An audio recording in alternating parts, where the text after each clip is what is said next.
భూమిరేవావలంబనం త్వయి జాతాపరాధానాం త్వమేవ శరణం శివే. ఓం శ్రీమాత్రే నమః. ఓం నమ శివాయ. శివానందలహరి రోజుకో శ్లోకంలో ఈరోజు మనం 48వ శ్లోకం నేర్చుకుందాం. ముందుగా శ్లోకం. నిత్యానందరసాలయం సురముని స్వాం తాంబుజాతాశ్రయం స్వచ్ఛం సద్విజసీవితం కలుషహృత్ సద్వాసనావిష్కృతం శంభుధ్యాన సరోవరం వ్రజ మనోహంసావతం సస్థిరం కిం క్షుద్రాశ్రయపల్వలభ్రమణ సంజాతశ్రమం ప్రాప్స్యసి. నిత్యానందరసాలయం సురముని స్వాం తాంబుజాతాశ్రయం స్వచ్ఛం సద్విజసీవితం కలుషహృత్ సద్వాసనావిష్కృతం శంభుధ్యాన సరోవరం వ్రజ మనోహంసావతం సస్థిరం కిం క్షుద్రాశ్రయపల్వలభ్రమణ సంజాతశ్రమం ప్రాప్స్యసి. ముందుగా ప్రతి పదానికి అర్థం చూద్దాము. హే మనోహంసావతంస, ఎంత చక్కటి దీన్ని పోలుస్తున్నారు చూడండి. మనో అంటే మనస్సు, హంస అంటే రాజహంస, అవతంస అంటే శ్రేష్టమైన. ఓ మనసు అనే శ్రేష్టమైన రాజహంసమా, నిత్యానందం నిత్యం ఆనందము అనే రస ఉదకమునకు, ఆలయం ఆలయమైనటువంటి అంటే ఉనికి కలిగినటువంటి, సుర దేవతల యొక్క, ముని పరమహంసల యొక్క అంటే మునుల యొక్క ఋషుల యొక్క అని వస్తుందన్నమాట. స్వాంత హృదయములను, అంబుజాత పద్మములకు, ఆశ్రయం ఆధారమైనది, స్వచ్ఛం నిర్మలమైనది, సద్విజ సేవితం సత్ అంటే యోగ్యులైన, ద్విజులు అంటే బ్రాహ్మణులతో సేవించబడుతూ ఉందంట. కానీ ఇక్కడ సరోవరంతో పోలుస్తున్నారు కదా, అంటే శ్రేష్టమైన రాజహంసల చేత సేవించబడేది. కలుషహృత్ పాపహరమును అంటే మన పాపాన్ని హరించేదంట ఆ సరోవరం. సద్వాసన ఇంకా ఎలాంటి వాసన వస్తుందంట, సత్కర్మలు అనే సువాసనలను కలిగి ఉందంట ఆ సరోవరం. ఆవిష్కృతం ఆవిష్కృతమై ఉన్నది అంటే ప్రకటింపబడి ఉన్నది. శంభుధ్యాన ఈశ్వర ధ్యానము అనే సరోవరం, ఆ సరస్సును, అలాంటి మంచి సరస్సును. అది ఎలా ఉందంట, స్థిరమైనదిగా శాశ్వతమైనదిగా ఉందంట. వ్రజ అలాంటి దాన్ని పొందు నువ్వు, అలాంటి స్థిరమైన సరోవరానికి వెళ్ళి అక్కడ ఉండు. క్షుద్రాశ్రయ అల్పులను ఆశ్రయించడం వలన, పల్వల భ్రమణ పడియలను గురించి త్రిప్పుట చేత. అంటే పడులు అంటే తెలుసు కదా, పల్వలాలు అంటే ఏంటంటే నీటి గుంటలు అని అర్థం అండి. అలా నీటి గుంటల్లో ఎందుకు తిరుగుతావు ఓ రాజహంస? అలా కాకుండా నువ్వు ఈశ్వర ధ్యానము, శంభు ధ్యానము అనే సరోవరానికి వెళ్ళి అక్కడ నీ శాశ్వతంగా నీ స్థానాన్ని స్థిరపరచుకో అని చెప్తున్నారు మనకు ఆదిశంకరాచార్యుల వారు. పల్వల భ్రమణ ఆ నీటి గుంటల, భ్రమణ అంటే తిరగటం కదా, ఆ నీటి గుంటల్లో తిరగటం చేత, సంజాత పుట్టిన, శ్రమ అంటే ఆయాసం. అలా నీటి గుంటల్లో తిరిగితే నీకేమొస్తుంది, ఆయాసమే వస్తుంది. అందుకని కిం ఎందుకు, ఎలా అని అర్థం. ప్రాప్స్యసి పొందుతావు. అలా నీటి గుంటల్లో తిరిగి ఎందుకు ఆయాసం పొందుతావు, వెళ్ళు శంభు ధ్యానము అనే సరోవరానికి వెళ్ళు అని చెప్తున్నారు చక్కగా మనకు. ఇక్కడ ఏం చేశారు మనకు ఆదిశంకరాచార్యుల వారు, నిన్నంతా ఏమో మన మనస్సుని ఏం చేశారు, ఉద్యానవనంగా మార్చేశారు. ఉద్యాన చక్కని భవనం ఉంటే భవనం ముందు ఏముండాలి అని చెప్పారు, చక్కటి ఉద్యానవనం ఉండాలి అని చెప్పారు. మరి ఉద్యానవనం పూల తోట ఉండగానే సరిపోయిందా? ఆ పూల తోట మధ్య ఏముండాలి, చక్కటి అందమైన సరస్సును ఏర్పాటు చేసుకోమంటున్నారు. ఆ సరస్సు ఏంటంట, శంభుధ్యానం అనే సరస్సు అంట. ఇంకా మన మనస్సుని ఏం చేశారు, అలా శంభుధ్యానం అనే సరస్సు ఏర్పడిపోయింది ఆ ఉద్యానవనంలో.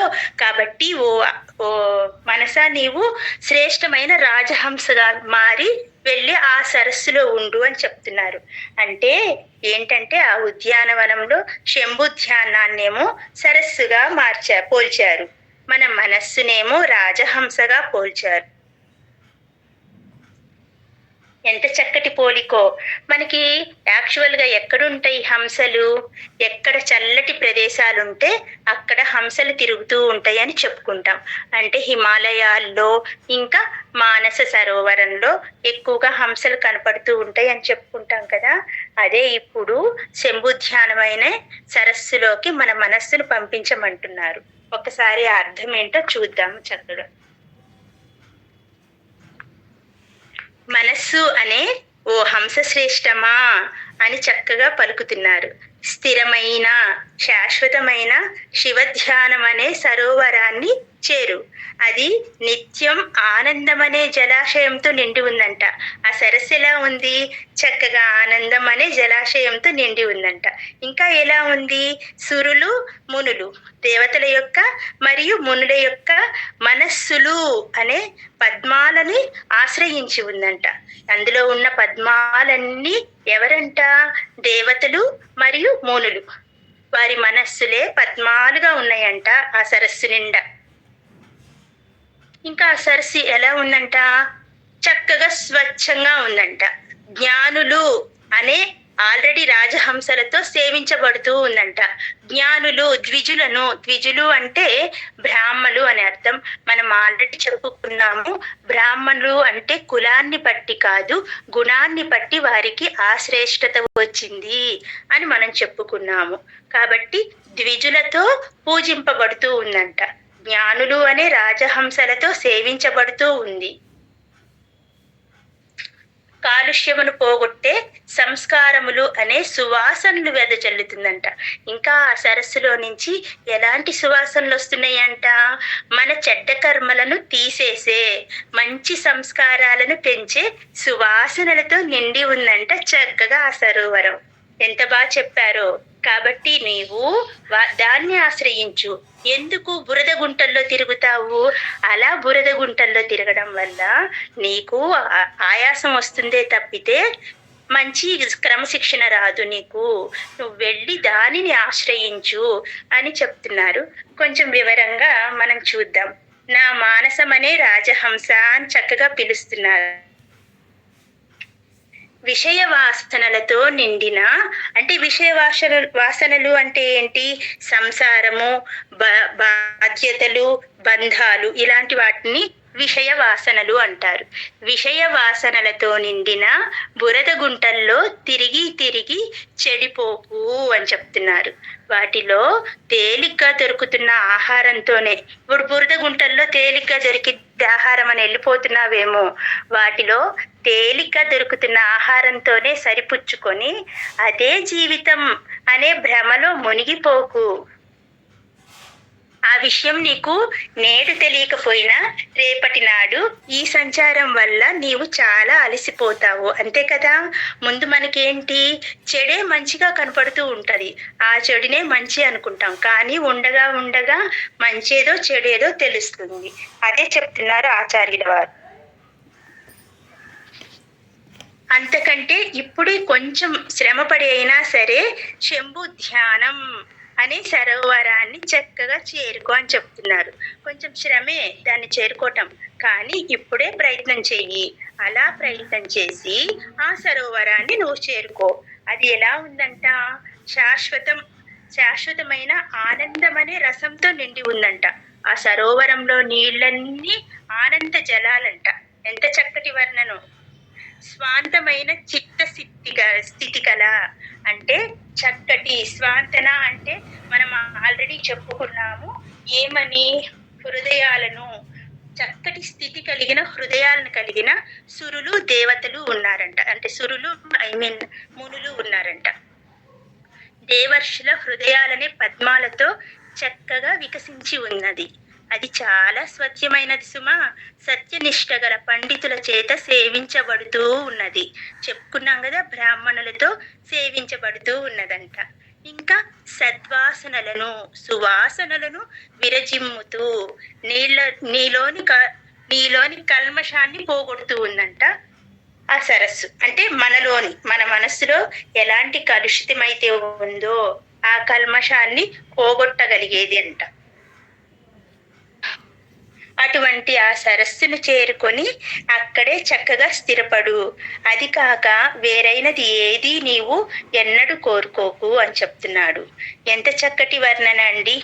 చక్కగా ఉద్యానవనాన్ని ఏర్పాటు చేశాడు. ఆ ఉద్యానవనంలో శంభుధ్యానం అనే సరస్సుని ఏర్పాటు చేశారు. చక్కగా శంభుధ్యానం గురించి నిన్న చెప్పుకున్నాం. అది ఎన్ని రకాలుగా ఉంటుంది, ఎలా చేసుకోవాలని. ఆ ధ్యానం అనే సరస్సుని ఏర్పాటు చేయగానే ఎవరెవరు వచ్చారు? ఆ సరస్సులో పద్మాలుగా దేవతలు మునులు ఉన్నారంట. ఇంకా అక్కడ ఎవరితో సేవించబడుతున్నారంట వీళ్ళందరూ? ద్విజులతో. ద్విజులు అంటే శ్రేష్టమైన గుణం కలిగిన వారు. అలాంటి వాళ్ళ చేత సేవించబడుతూ ఉన్నారంట చక్కగా. అలాంటి చోటకు వెళ్ళు. నువ్వు ఏదో ఆహారం కోసం బురద గుంటల చుట్టూ తిరగకు. ఆ సరస్సుకు వెళ్తే నీకేం లభిస్తుంది? జ్ఞానము, ఆనందము అన్ని లభిస్తాయి. నీలో ఉన్న చెడ్డ వాసనలన్నీ తొలగిపోతాయి. నీలో కల్మషమంతా పోగొట్టబడుతుంది.